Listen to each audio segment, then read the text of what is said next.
Well, greetings from Bishop Fenwick. Welcome to this edition of Tuesdays with Tom. Coming to you a day late, but it is a beautiful Wednesday.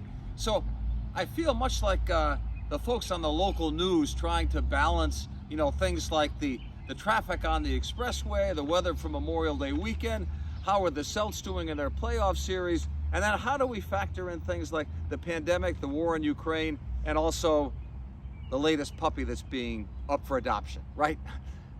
There is the mundane, kind of the minutia, as it were, like the surveys for the New England Association of Schools and Colleges for our accreditation. The links are in this email. We really need your feedback. We'll definitely benefit from your perspective. So please share your thoughts on Fenwick and complete those surveys. They'll be open for at least another week.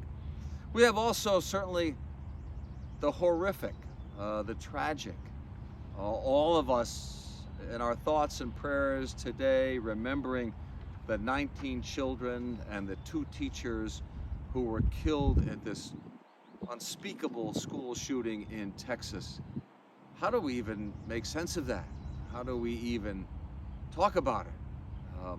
Our hearts are broken, our minds so unsettled, our souls shaken, by what has happened in a school and as members of a school family. That cuts to us very deeply. And yet, even with all of that, there's joy. Like this beautiful day here on the campus of Bishop Fenwick.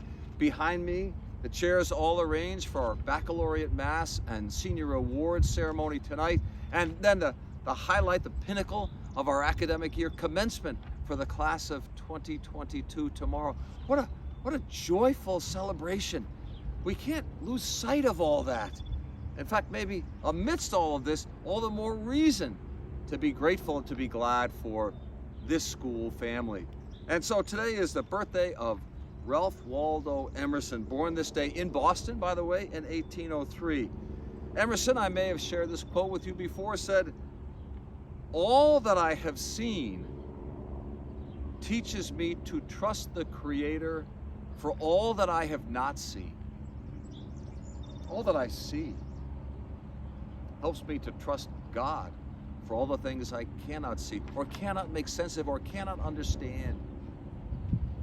Emerson also advised us, cultivate the habit of being grateful for every good thing that comes to you and give thanks continuously.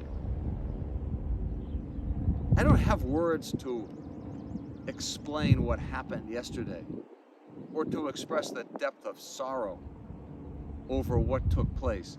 I do know that somehow the practice of gratitude is restorative. The practice of giving thanks is good for the soul. And finally, Emerson wrote the following: "This new day is too dear, with all its hopes and invitations, to waste a moment on the yesterdays." And aren't our graduates going to hear that time and time again tomorrow night? Appreciate the gift and the grace of each new day unfolding before them, just as their futures are as they begin this next chapter of their lives as Bishop Fenwick alumni. Blessings on your week, and take care.